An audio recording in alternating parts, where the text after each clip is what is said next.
Thank you all for coming. We're very pleased today to have Judge Richard Gergel of the United States District Court for the District of South Carolina here to present on his wonderful and well-reviewed book. I say that because in part I was one of the reviewers. Unexampled Courage, The Blinding of Sergeant Isaac Woodard, and the Igniting, actually, it's changed. It's changed. Yes, and the Awakening of President Harry S. Truman and Judge J. Waties Waring. Actually, I'm going to mispronounce Waties Waring. Waties. I've been hearing about Judge Waring for very many decades, and I still mispronounce his name. We're very pleased to have him here with us. He's going to give us a talk about his book, and then we'll have a short discussion among the panelists, and then we'll open it all up to you. Our panelists are the distinguished Randall Kennedy, who is the Michael R. Klein Professor here at Harvard Law School. Like Professor Tushnet, who I'm going to introduce in a second, he was a former law clerk to Justice Thurgood Marshall, who features a bit in the story told in the book. Distinguished scholar of race and the law, among other subjects. To my immediate left is Professor Mark Tushnet, the William Nelson Cromwell Professor of Law here at Harvard Law School. Also a distinguished scholar of both race and the law, legal history, constitutional law, and just about everything else. I'm Kenneth Mack. I'm the Lawrence D. Beale Professor of Law and Affiliate Professor of History here at Harvard Law School. I did not clerk for Justice Marshall, but I clerked for his principal assistant, federal district who later became federal district judge Robert Carter. So we're going to have Judge Gergel do a presentation on his book, which I understand includes PowerPoint slides. Correct. Then we're going to have a brief response, and if we'll take it in order, Professor Kennedy, Professor Tushnet, and myself, little discussion among the panelists, but we hope to open it up to questions from all of you before we're done. So, You don't be able to see the slides here, unfortunately.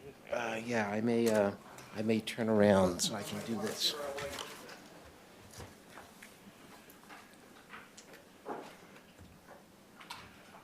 Well, it is great to be in Boston and to be among so many friends. A couple years ago, the Legal Services Corporation Board met in my courtroom in Charleston, and I gave a little brief introduction, and I shared a little bit about the place where everyone was sitting, and I told them about the importance of Judge J. Waties Waring, and that the road to Brown versus Board of Education had started in this courtroom. And I told some anecdotes about Judge Waring and Justice Marshall. And afterwards, I was approached by a woman I did not know who told me, I've heard some of the same stories. And I said, oh, really? She says, yes, I clerked for Justice Marshall. And that's where I met Dean Minna. And she said, well, you must come to Harvard Law School when you finish your book. And so here I am. And then I have known, Randy Kennedy and I share the same mentor, United States District Judge Matthew Perry. And Judge Perry would spend a great deal of time with each of us telling us we needed to know the other one. And we did. So Randy, 20 years ago maybe? We've been on all kinds of programs together for years. Randy came to South Carolina and gave a lecture on segregation in Greenville, South Carolina, handing out ordinances of segregation ordinances that everyone in that room has never forgotten. It was really an extraordinary, extraordinary lecture. So it is really an honor to be here. And of course, Mr. Mack did a wonderful review of my book, a really thoughtful review in the Washington Post. And Professor Kennedy did one in the American Prospect, all raising just fantastic questions. And it's just what you love as an author, is someone who raises great questions from the materials you have and make you think differently and originally about things. Well, let me tell you the story of Unexampled Courage. As the clock struck 7 p.m. on August 14, 1945, President Harry S. Truman assembled the White House press corps in the Oval Office. The ebullient president, standing behind his desk, informed the reporters that earlier that day the Japanese government had unconditionally surrendered, bringing an end at last to World War II. The reporters spontaneously burst into applause and then raced to the door to share this historic announcement with the rest of the nation. Thousands gathered in Lafayette Square across from the White House to celebrate, and soon there were calls, "We want Truman, we want Truman." The president came onto the north portico of the White House to make a few remarks. "This is a great day for free governments of the world," Truman announced. "This is a day that fascism and police government ceases in the world. The great task ahead is to restore peace and bring free government to the world." But beneath the veneer of America's grand self-image as the bastion of freedom and liberty was a stark reality. African Americans residing in the old Confederacy lived in a twilight world between slavery and freedom. They no longer had masters, but they did not enjoy the rights of a free people. Black Southerners were routinely denied the right to vote, segregated physically from the dominant white society as a matter of law, and relegated to the margins of American prosperity. Racial violence and lynchings festered just beneath the surface, ready to explode at any moment. And this particular image was called the lynching flag. It flew from the national office of the NAACP each morning after a lynching in America. And tragically, in the first half of the 20th century, that was a common sight in Manhattan outside the NAACP's office. Black Americans living in other regions of the country had their own challenges. As the nearly 900,000 black veterans returned home at the end of World War II, they quickly realized that little had changed, and they began demanding their rightful place in America's free government. Seen from today's perspective, the American triumph over Jim Crow segregation and disenfranchisement might seem to have been inevitable.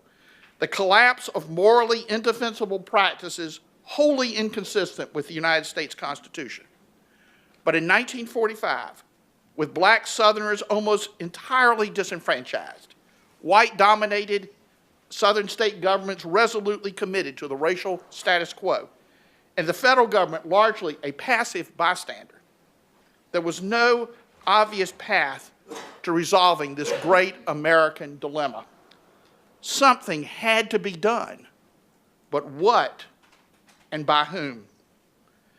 My book, Unexampled Courage, details the long-overlooked story of the beating and blinding of Sergeant Isaac Woodard, a battlefield-decorated African-American soldier by the police chief of Batesburg, South Carolina, on the day of his discharge from the military and while still in uniform, and the transformative impact of this incident on President Harry S. Truman and United States District Judge J. Waties Waring of Charleston.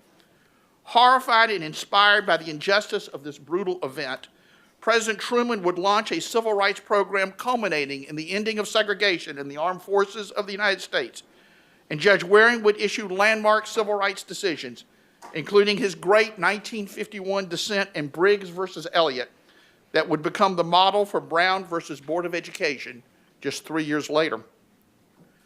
Late on the afternoon of February 12, 1946, Isaac Woodard boarded a Greyhound bus in Augusta, Georgia, after discharge hours earlier from nearby Camp Gordon, and was traveling to Columbia, South Carolina, and then to his hometown of Winsboro, where he was to rendezvous with his wife after several years of separation. During one of the frequent stops along the way, the bus would be going through rural South Carolina, and as it hit each town, it would stop to pick up or drop off passengers. Woodard approached the white bus driver and asked if he could step off to relieve himself. At that time, interstate buses did not have restrooms, and Greyhound drivers were instructed to accommodate such requests from the passengers. Instead, the bus driver cursed Woodard, telling him, "I ain't got time to wait," and ordered him to return to his seat at the back of the bus. To the apparent astonishment of the bus driver, Woodard cursed him back and told him, "Talk to me like I'm talking to you. I am a man just like you." The stunned bus driver told Woodard to go ahead, but at the next bus stop in Batesburg, South Carolina, the bus driver, now no longer concerned with his schedule, departed his bus in search of a police officer to have Woodard removed from the bus and arrested. Woodard soon found himself confronted by the police chief of Batesburg, Linwood Shaw, who responded to Woodard's effort to explain himself by striking him over the head with his blackjack and escorting Woodard off to the town jail. On the way, Woodard was repeatedly beaten with Shaw's blackjack, ultimately driving the end of the baton into both of Woodard's eyes. The sergeant was then thrown in a semi-conscious state into the jail cell for the night, and when he woke the next morning, he realized he could not see. Later that morning, Woodard was taken to the town court and convicted of drunk and disorderly conduct. Accounts of the Woodard beating and blinding were reported in the black press and received nationwide attention when Orson Welles focused on the incident in his weekly program on ABC Radio. Mass meetings were organized in black communities across the nation to protest Woodard's treatment, and a benefit concert for Sergeant Woodard in New York City, hosted by world heavyweight champion Joe Louis and featuring such luminaries as Count Basie, Cab Calloway, and Nat King Cole, played to a sold-out audience of 23,000. Of course, in this image on the left side is Joe Louis, and in the center is Sergeant Woodard. Meanwhile, other black veterans returning to their homes in the rural South confronted other incidents of racial violence, including racially inspired murders. No state prosecuted those involved in any of these racial incidents. On September 19, 1946, a delegation of civil rights leaders met with President Truman in the White House, deeply distressed by this wave of violence being inflicted against returning African-American veterans. Prior to the meeting, Truman's staff advised him that despite his desire to respond to the concerns of civil rights leaders, there was little he could do as president to address these incidents. Criminal prosecutions by the federal government for civil rights violations in the South were fraught with problems, most notably all-white juries deeply unsympathetic to civil rights cases. And of course, the reason there were all-white juries was that jury lists were pulled from voter lists and African Americans were disenfranchised. Further, Congress was under the control of powerful Southern committee chairs who were determined to block even the most modest civil rights legislation, including laws making lynching a federal crime. As the meeting opened, civil rights leaders urged President Truman to call Congress back into session to address the spreading violence against black veterans. The president expressed sympathy, but lamented there was little he could do because there was essentially no public support for new civil rights legislation.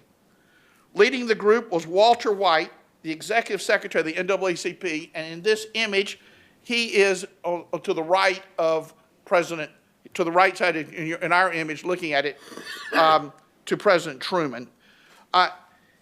He was then the executive secretary of the NAACP, probably the most important civil rights leader of his day, and was Truman's most loyal supporter in the civil rights community. It was apparent to White that the president did not appreciate the gravity of the situation. White changed the discussion by sharing with President Truman in detail the blinding of Isaac Woodard. As the tragic story unfolded, Truman sat riveted and became visibly agitated with the idea that a uniformed and decorated American soldier had been so cruelly treated. Abandoning the advice of his staff, Truman declared, "My God, I had no idea it was as terrible as that. We have got to do something." The following morning, Truman wrote his Attorney General, Tom Clark, and shared with him the story of the blinding of Isaac Woodard, noting that the police officer had deliberately put out the sergeant's eyes. Truman made it clear that the time for federal action had now arrived. He further indicated he intended to appoint the first Presidential Committee on Civil Rights to propose a new agenda to address America's serious racial problems. 3 business days after Truman's letter was delivered to the Attorney General, the Department of Justice announced the prosecution of Batesburg Police Chief Linwood Shaw in the Federal District Court in South Carolina for the deprivation of the civil rights of Isaac Woodard. Meanwhile, the Department of Justice prepared the necessary documents to organize the first Presidential Committee on Civil Rights. Truman charged his committee in his first meeting on January 15, 1947, to be bold and to attack the root causes of America's deep-seated racial problems. He held the Civil Rights Committee's first meeting in the Cabinet Room to emphasize the importance of its work. In less than a year, the Truman Civil Rights Committee issued a landmark report, To Secure These Rights, which graphically detailed America's profound racial challenges and proposed groundbreaking policies and legislation, including the ending of segregation in the armed forces of the United States. Truman fully embraced the proposals of his Civil Rights Committee, and on July 26, 1948, in the midst of his re-election campaign, he issued Executive Order 9981, mandating the integration of the armed forces.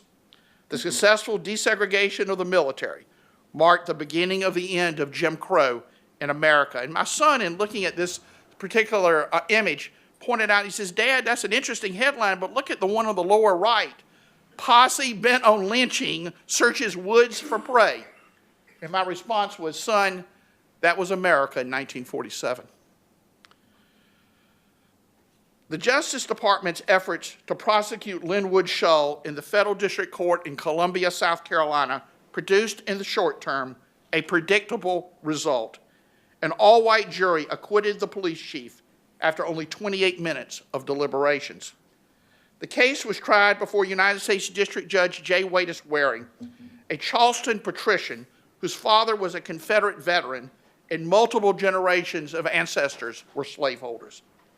Prior to the trial, Judge Waring was skeptical about the federal government's prosecution of a local police officer, but his views changed when he heard the highly credible testimony of the blinded sergeant who described his arrest and vicious beating at the hands of Chief Shull. As Shull's supporters cheered his acquittal, few noticed that Judge Waring's wife, Elizabeth, who had attended the trial, left the courtroom in tears. Judge Waring joined his wife later that evening, and both were traumatized by the trial over which he had just presided. The Shull trial forced the judge and his wife to stare directly into the Southern racial abyss, a view which would forever transform both of them. Waring later described the Shull trial as his baptism of fire and his Michigan-born wife's baptism in racial prejudice. The Warings returned home to Charleston after the Shull trial, resolved to learn more about the issues of race and justice, which the Warings had previously thought little about. These were not subjects that could be openly discussed among white Charlestonians of that era. The Warings decided to undertake their own self-directed study. Each evening after dinner, Elizabeth would read a portion of a selected work out loud to allow the judge to rest his eyes after a day of handling his judicial duties. The couple would then discuss what they had read, often while driving around Charleston in the evening, a favorite pastime. And people have asked me, "My God, what did they read?" And I said, well, W.J. Cash, Mind of the South, Gunnar Myrdal, The American Dilemma. And American Dilemma is a fascinating book. It was a Carnegie Foundation study on race in America. It's 1,400 pages long. Gunnar Myrdal would later be awarded the Nobel Prize. It is an extraordinary book. I didn't understand that transformation until I read all 1,400 pages. Once the Warings had finished American Dilemma, there was no turning back. As Judge Waring's new views on race and justice emerged, George Elmore, a black businessman, filed suit in Federal District Court in Columbia in 1947, challenging the South Carolina Democratic Party's all-white primary. South Carolina political leaders were united in their resolve to preserve the white primary, notwithstanding a clear Supreme Court precedent, Smith versus Allwright, that made any decision holding the white primaries unconstitutional.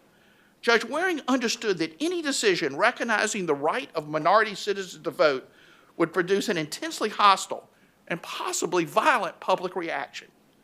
But Waring concluded that his choice was, quote, either to be entirely governed by the doctrine of white supremacy or to be a federal judge and decide the law. On July 12, 1947, Judge Waring issued his decision in Elmore versus Rice, declaring the white primary unconstitutional. Waring ended his order by declaring, quote, "It is time for South Carolina to rejoin the Union and to adopt the American way of conducting elections." The groundbreaking nature of the Elmore decision was immediately appreciated by the leadership of the NAACP. In a private note to Thurgood Marshall, William Hastie, who would later be appointed the first black federal judge in American history, stated, "I have read the South Carolina opinion 3 times, and I still don't believe it. In many respects, Thurgood, I think it is your greatest legal achievement." But the segregationists would not give up. Soon a new party rule was adopted, allowing blacks to vote in the party primary so long as they pledged support for racial segregation. A new suit was filed, surprise, and on July 16, 1948, Judge Waring summoned all 93 members of the party's executive committee to his Charleston courtroom for an emergency hearing. Waring denounced their efforts to defy his earlier ruling and explained that a federal judge faced with contempt had 2 choices, a fine or a jail sentence. He wanted those present to know these were the 93 probably most powerful political leaders of the state of South Carolina. He told those present if there were any future violations, there would be no fines. Thereafter, African Americans by the thousands began registering to vote in South Carolina. The response of South Carolina's white supremacists was thunderous. Death threats, written and oral, were constant. A cross was burned at the Warings' residence, and bricks were thrown through their living room window. Time magazine described Waring as the man they loved to hate, but also noted he was proving to be a person of cool courage. If the purpose of the unprecedented vilification of Waring was intended to cower him, it did not work. Instead, he continued his study and reflection on race and justice in America and became convinced that the foundation of Jim Crow segregation, the Supreme Court's 1896 decision in Plessy v. Ferguson, was legally, historically, and morally wrong.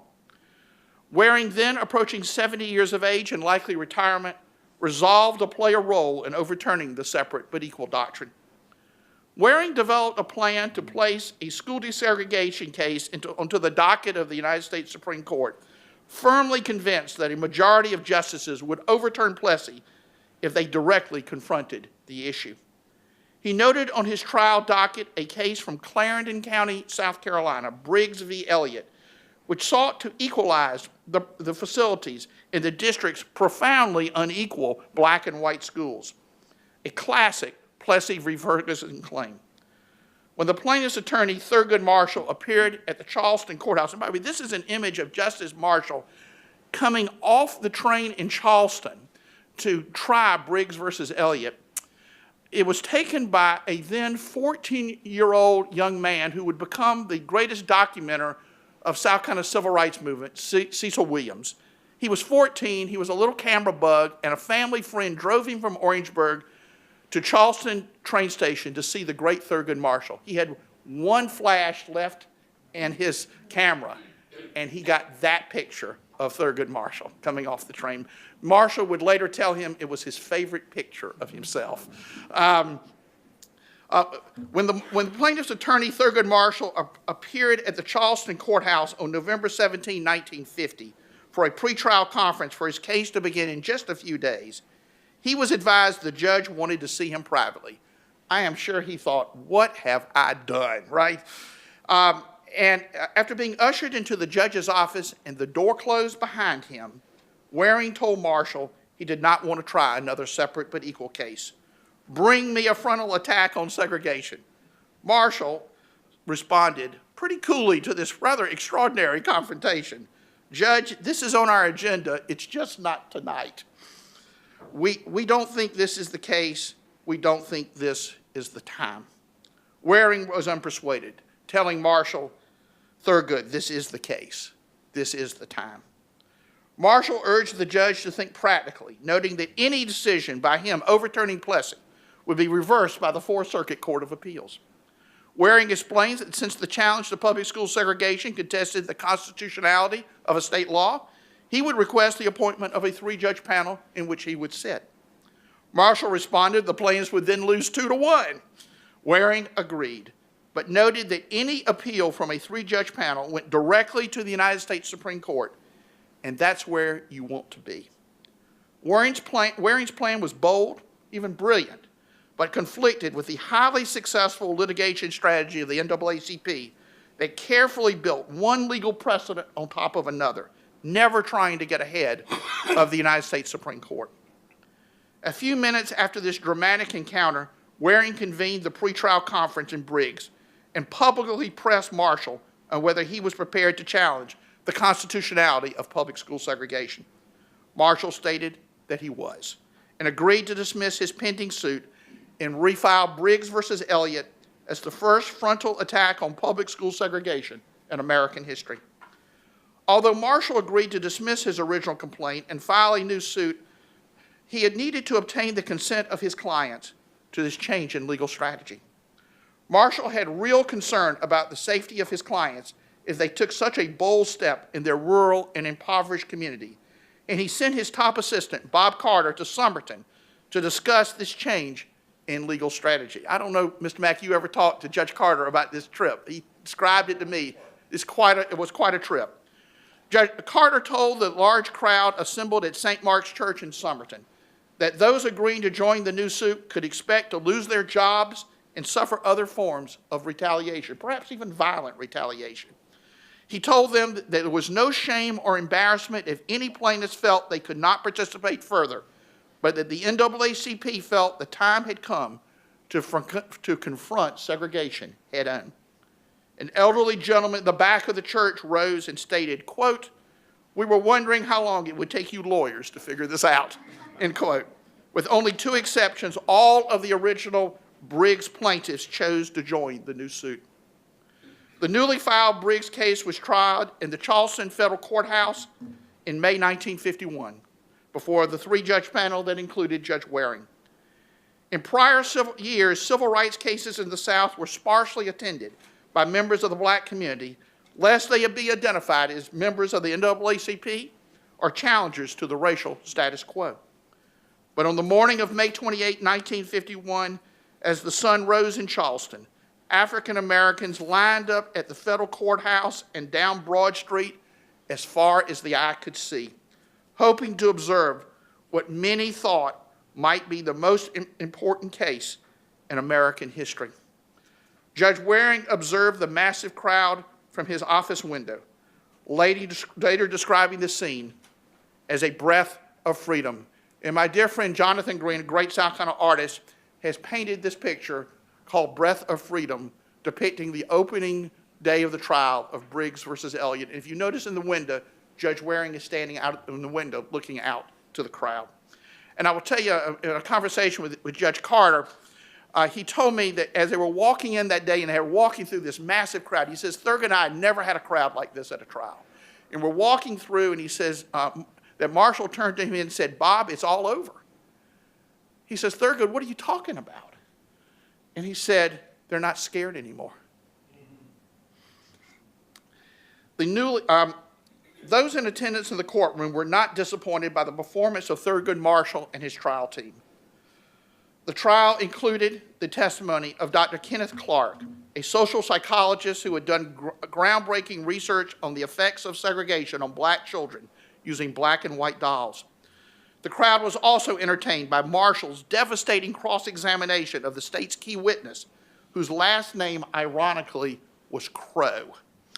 Many joked that Thurgood Marshall, quote, "sure loves to eat crow," and one observer, referencing the state's renowned lead attorney, Bob Figg, quote, "Mr. Figg got his law degree when he finished school, but he just got his baccalaureate address from Thurgood Marshall."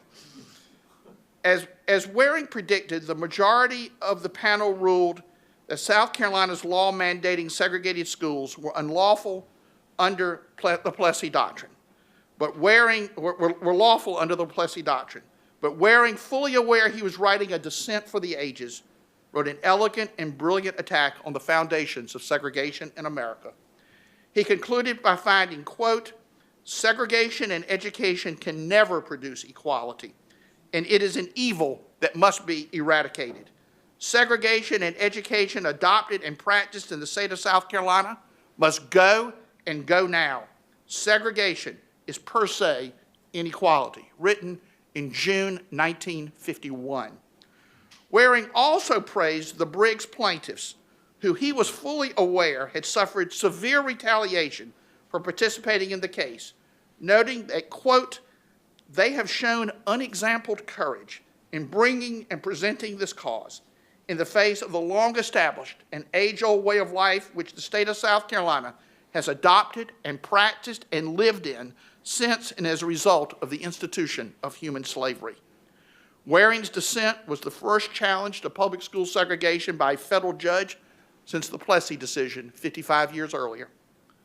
Some have asked how Judge Waring, a United States District Judge, could presume to overrule an existing United States Supreme Court precedent, Plessy v. Ferguson. Judge Waring did not believe he was doing that. The year prior to his great dissent, the Supreme Court decided 3 important civil rights cases. One involving the separate but not equal law school in Texas, Sweat versus Painter. Another involving a graduate student at the University of Oklahoma, George McLaurin, and that was an exhibit in the court record. There is Mr. McLaurin. He was allowed to be a graduate student, but he had to sit outside the classroom. Tell me that isn't a stunning image. And the third involving a challenge to segregated dining cars in interstate trains, Henderson versus the United States. In all 3, the plaintiffs won in unanimous decisions. Some commentators thought these 3 civil rights victories represented a further whittling away of the Plessy doctrine. But Judge Waring, reading them together, collectively, concluded they stood for the proposition that separate could never be equal. Waring viewed his dissent as stating explicitly what he believed the Supreme Court had already ruled implicitly. In early 1952, some 6 months after his great dissent, Waring announced his retirement as a United States District Judge, and he moved to New York City. Waring followed closely later school desegregation cases from Virginia, Delaware, and Kansas, all which were consolidated before the United States Supreme Court with Briggs under the title Brown versus Board of Education. And all the other school desegregation cases involving 14 separate state and federal judges, only Waties Waring had concluded that public school segregation, even if the facilities were equal, violated the 14th Amendment of the United States Constitution. On May 17, 1954, the Supreme Court handed down unanimously its landmark decision in Brown versus Board of Education. The court explicitly cast aside the separate but equal doctrine and adopted the per se rule that all government-mandated public school segregation was unconstitutional, first advanced by Waring in his Briggs dissent. Judge Waring was always philosophical of what he described as the unpleasant repercussions of his civil rights decisions. In an oral history late in life, Waring observed, taking the whole thing in balance, I think I'm enormously fortunate, because you don't often in life have the opportunity to do something you really think is good. I think a great stroke of fortune came down my alley. The other penalties don't amount to anything. They're offset by what I think is a really important contribution to American history. A little over a year ago, as I completed Unexampled Courage, I visited the town of Batesburg and retraced the fateful path of Isaac Woodard, from the bus stop where he was removed from the Greyhound bus and arrested, to the storefront around the corner where he was beaten and blinded, and to the location up the street where the town jail and court once stood. Joining me on this solemn walk was the mayor of Batesburg and the town attorney, both of whom had only recently learned of the Woodard incident from me. On June 1, 2018, the town attorney filed a motion to reopen the case of the town of Batesburg versus Isaac Woodard to overturn his criminal conviction. The motion was granted, expunging Woodard's conviction. And several weeks ago, the town of Batesburg, Leesville, as it is now known, dedicated a historic marker candidly telling the story of the blinding of Isaac Woodard. Members of Sergeant Woodard's family traveled from New York for this ceremony, and the mayor publicly apologized on behalf of the town for the tragic events of that fateful evening, February 12, 1946. Unexampled courage is a story that deserves to be told with all of its pathos, its brutality, and its redemption of the American system of justice. Thank you very much.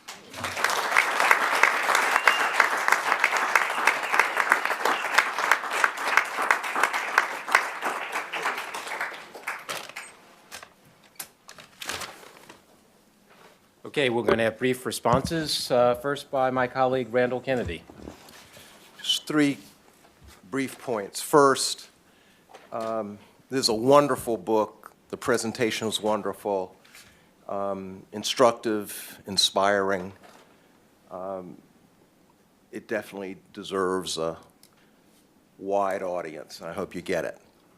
Second, the book, in a way, is not surprising because for a good long while now, Judge Gergel and his partner in scholarship, his wonderful wife Belinda, have been working throughout the South, but particularly in South Carolina, to do something that Martin Luther King Jr. called for in his great letter from a Birmingham jail. In the letter from a Birmingham jail, Martin Luther King Jr. said that in the future he hoped that the real history of the South would be written. And he talked about, he said, I hope that in the future the real heroes of American history will be brought to the foreground. And for a good long while now, at least a couple of decades, this has been going on, especially in South Carolina, my home state. The Gergels helped bring to the fore a person who had been completely forgotten to history, Jonathan Jasper Wright. Jonathan Jasper Wright was the first black justice on a state Supreme Court. It had been completely lost to history. And through the Gergels' efforts, there was a wonderful weekend symposium, and a portrait was done and hangs now in the South Carolina Supreme Court. A few years later, attention was paid, actually Judge Gergel mentioned this, Matthew Perry. Now for people who grew up in South Carolina in the late 1950s and early 1960s, everybody knew Matthew Perry. I mean, if you were going to go to a civil rights demonstration, the one thing that you were told was, take Matthew Perry's telephone number with you. Because when you were jailed, and this happened to my cousins, when you were jailed, this was the telephone call. Matthew Perry was the Thurgood Marshal of the Palmetto State. And Matthew Perry then later became the first black federal judge in South Carolina. And now in Columbia, South Carolina, one can go to the Matthew Perry Courthouse. And again, the Gergels, wonderful weekend. Every political figure, the leading figures of the bar for 2 days celebrated Matthew Perry's career, and it was a really wonderful thing because Matthew Perry was still alive and could enjoy this celebration. And so now with this latest book, we have another example of the true heroes of the South being brought to the fore. And one of the things that I like most about the book, and it's really accentuated by the title, Unexampled Courage. So one of the things that Judge Gergel emphasizes throughout the book is that, yes, Waties Waring really is probably the principal hero of the book, but one thing that Judge Gergel points out is Waties Waring would never have been able to do anything. He would not have been able to do the good that he did without people pressing from below. And that is a theme that is brought forth over and over. You know, Isaac Woodard, the NAACP, in Briggs versus Elliott, Harry Briggs, fired from his job. His wife is He's a gas station attendant. He's a gas station attendant. His wife is a maid. She's fired. All these people are fired. But they are the ones that enable the good judges to do what they did. Now, last point. Here, I guess, I think, Judge, that your reading of Brown is a wee bit generous. It's a great. It steps forward in a great way with its conclusion, but largely through your book. The next time I teach Brown versus Board of Education, I'm going to do something I've never done before, and I think your book's given me an idea. Compare Brown versus Board of Education to Judge Waring's dissent in Briggs versus Elliott. In Brown versus Board of Education, frankly, if you didn't know much about America, you might think, well, what are they arguing about? I mean, segregation is not, it's not shown to be the evil, the social evil that it was. But Judge Waring really unveils it and is much more candid. It really puts it out there. And more passionate. It's much more passionate. It's much more candid. Now, again, there was a reason for Chief Justice Warren writing his opinion in the diffident, opaque way that it's written. But I do think it's to bring that home, I think you can compare, like I say, Chief Justice. And remedy. The remedy as well. I mean, Waring really puts it out there in a way that is still, frankly. Segregation must end now, no all deliberate speech. Absolutely. So in any event, it's a wonderful book. Congratulations. Thank you.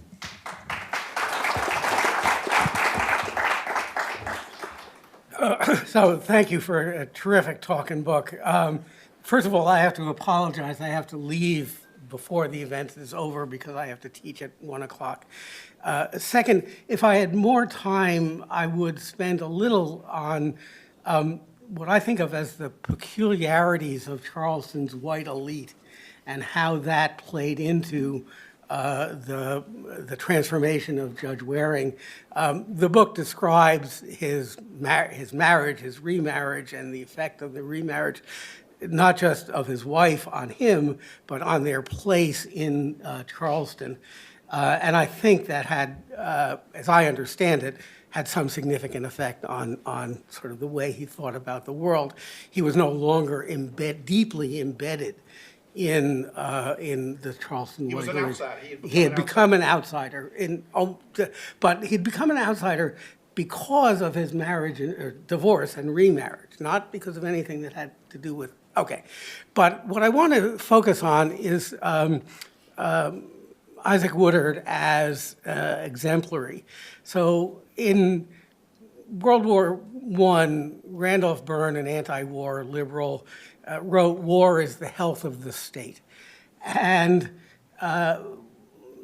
we often think of, lines like, during wartime law is silent and things like that.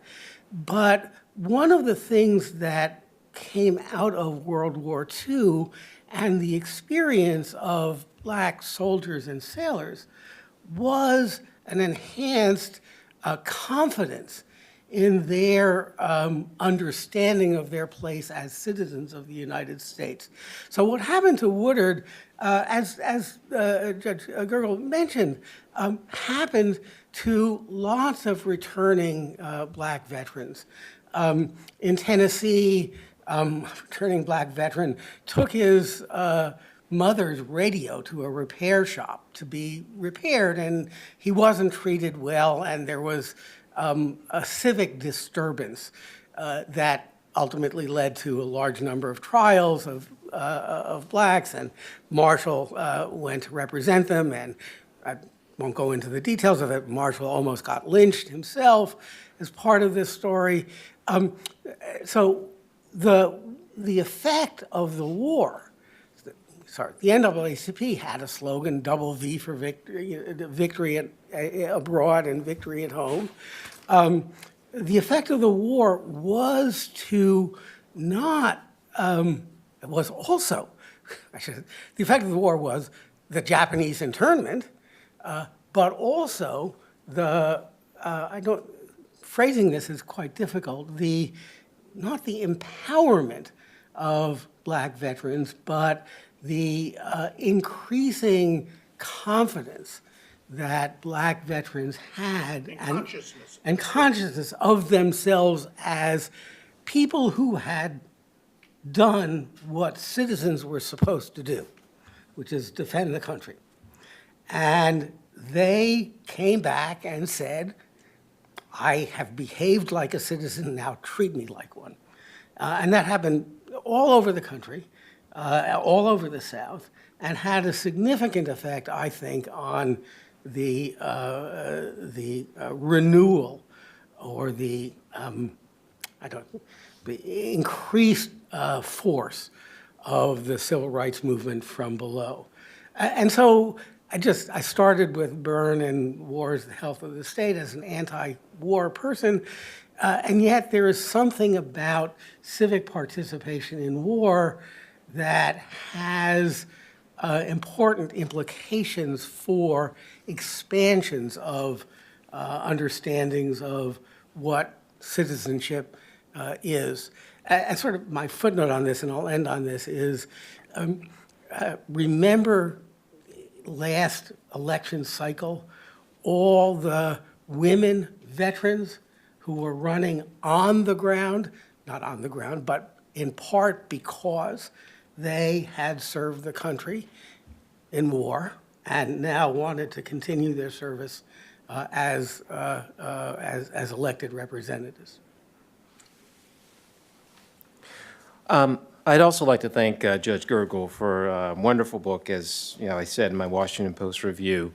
I'd like to just elaborate on a theme that I developed in that review. I agree with Professor Kennedy. This is a history that has to be recovered and remembered and re-remembered. If you were involved in civil rights and you were a certain age, the name Waties Waring would have been familiar to you. By the time I was growing up, Waties Waring was not a name that was familiar to people who had that orientation. I learned the name when I read the book Simple Justice when I was in law school, Richard Kluger's epic history of the Brown litigation. So history should be recovered and remembered and re-remembered. But I do want to develop a theme that the book recounts a redemptive history. Waties Waring is, and his wife, Elizabeth, are in some measure redeemed. This terrible thing happens to Isaac Woodard, and we shouldn't lose his story in the narrative. And if we have time for questions, I'm sure a lot of you will ask, what happened to Isaac Woodard? Terrible thing happened to Isaac Woodard. Terrible things happened to many, many African Americans under the system of Jim Crow, although the story told in the book is properly the story of redemption of the people like Waties Waring, of people like Thurgood Marshall, right, who initially files a school equalization suit, but because of this chain of events, winds up refiling it as part of the suits that are consolidated into Brown versus Board of Education. The redemption, of course, of Harry S. Truman, and the redemption of America. You could tell a much more difficult story out of this narrative, and it would be a story of state violence. And that story, we're still in the middle of it. South Carolina, of course, was the scene of rampant violence, obviously stretching back to slavery, but for our purposes, stretching back to the Reconstruction period. There's a wonderful book called The Great South Carolina Ku Klux Klan Trials. It's about the trials of the Ku Klux Klan in Reconstruction era South Carolina. There were so many murders and so much violence against African Americans that the effort to prosecute it simply overwhelmed the federal courts in South Carolina. There's a continuing theme, right? The continuing effort to make the federal government effective in redeeming African Americans and the country from state violence.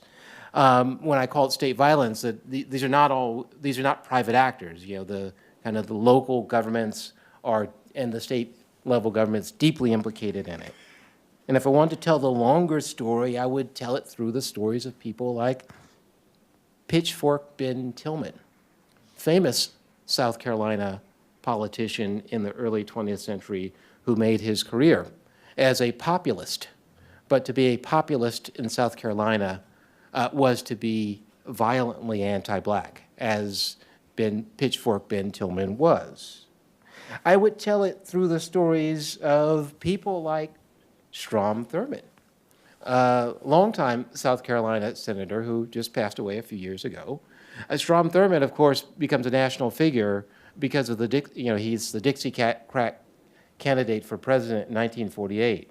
But the chain of events that set in motion his candidacy is this, right? So the story that Judge Gergel tells is the story of the redemption of people like Harry Truman. But of course, there was a reaction to Truman's civil rights policies in 1948, and the leader of that reaction was South Carolina politician Strom Thurmond, who remained in politics and who remained, I would say, largely unredeemed. Unlike George Wallace, right, who reversed his earlier endorsement of segregation, who was praised by African Americans by the time of his death, Strom Thurmond remained largely unredeemed. And I could go on through the Orangeburg Massacre of 1968, where state highway patrolmen shot 27 people at the historically black South Carolina State University following civil rights demonstrations. There was yet another federal prosecution, which was also unsuccessful. I might note the 2015 shooting of Walter Scott by a police officer in, I think it's North Charleston, one of the shootings that ignited the Black Lives Matter movement. There was a state indictment in prosecution of Scott, which produced a hung jury. It was a subsequent federal prosecution. In my courthouse. Yes, in the federal courthouse, and resulted in a guilty plea.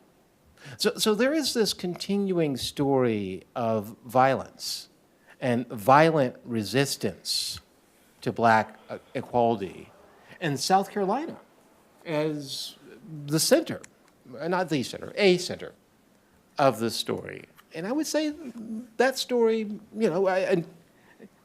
I would be the last person to say, so don't read me to say that nothing has changed. I would be the last person to say that nothing has changed. My relatives are actually from South Carolina myself. I mean, I remember going there when I was a kid, and talking to my uncles and them telling me about what Jim Crow was, right? And my uncle telling me you could not disrespect a white man, and the uncle I sat with when I was a kid was somebody who now lived in a world in which he could hold his head up high.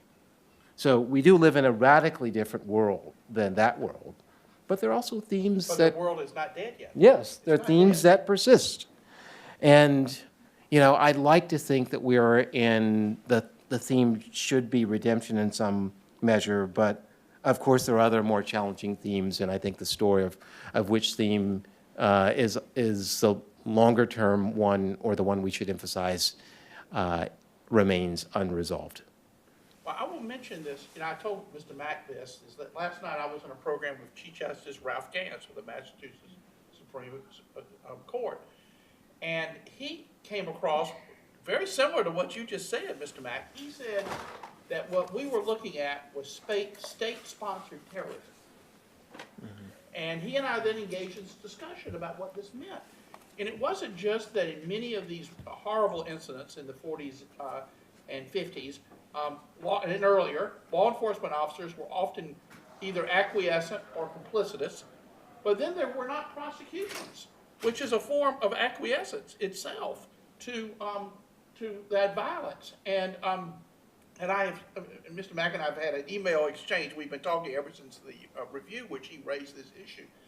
And there is a narrative. Now, I will tell you that in 1947, we had the lynching of Willie Earl in Greenville, South Carolina, which was an attempt by the state to prosecute. It was many of the defendants had pled guilt, had admitted their guilt, confessed their guilt. They were acquitted. I've never figured out how that could happen, but there it was.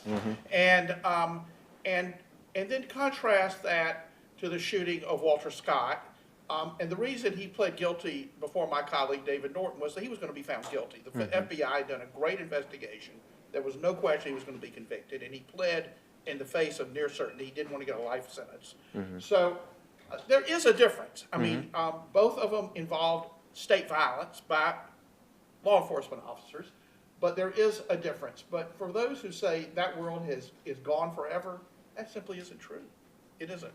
We suppress it, and what we learn is that every time we seem to make a significant advance in civil rights, there is a response, right? There's a backlash. And we have to be ever vigilant because we need to keep pushing the ball forward. Because if we rest on our laurels, the response of those resisting will be allowed to rise back up. So, thank you. We have about 4 minutes left, and you've got like wonderful questions, I'm sure. So questions from the audience. Judge Gergel, you're reading me cry because I am one of the children who was the first to walk the front line, desegregating a school in the South. And when I saw the image of the students sitting outside the classroom, I went through that. And I had teachers calling me Negra in class. And I had children spitting on me. But even when I was sitting on that outside perimeter, I was thankful. I said, as long as I can hear it, I can learn it. It has taken me a long time to be able to talk about it without crying. And then to have you talk about it today brought the tears. But I saw something in that school. I know that a lot of people say what you went through was racism. But what I saw was something different. And that's getting to what you were saying about there's a broader issue of violence. I saw violence in that school. Many will say it was racism, and I say no. The same teacher who was calling me Negra in class was also being violent to little white children. And the same little white children who were spitting on me in class and on the bus were also nasty to little white children. So that made me see that there had to be something bigger, something deeper than racism. And that is the journey that I've been on. From there, I went on and I was graduated first in my class out of Indiana University, first out of 5,500, Phi Beta Kappa. I went on to Oxford, got my first law degree, and then to Columbia, got the second law degree. And now what I'm doing is a segment, I taught at Stanford, by the way, and what I'm doing now is investigating the historical root cause of violence by and against lawyers, judges, and legislators. And you're right when you say that there is violence within the politicians, within legislators, that is done with impunity. And I'm focusing on 1790 to 1890, and I'm showing the violence. But I'm also going the next step and saying, what was the root cause? And that root cause at that period is applicable now. And only by identifying and correcting the root cause can we get beyond the violence. Well, it's very interesting. I think one of the transformative influences of watching that trial of the acquittal of Linwood Shaw for the Waties was it forced them to realize that under these practices, which they had largely kind of ignored, was violence. Yeah. That in the end, it was enforced by violence.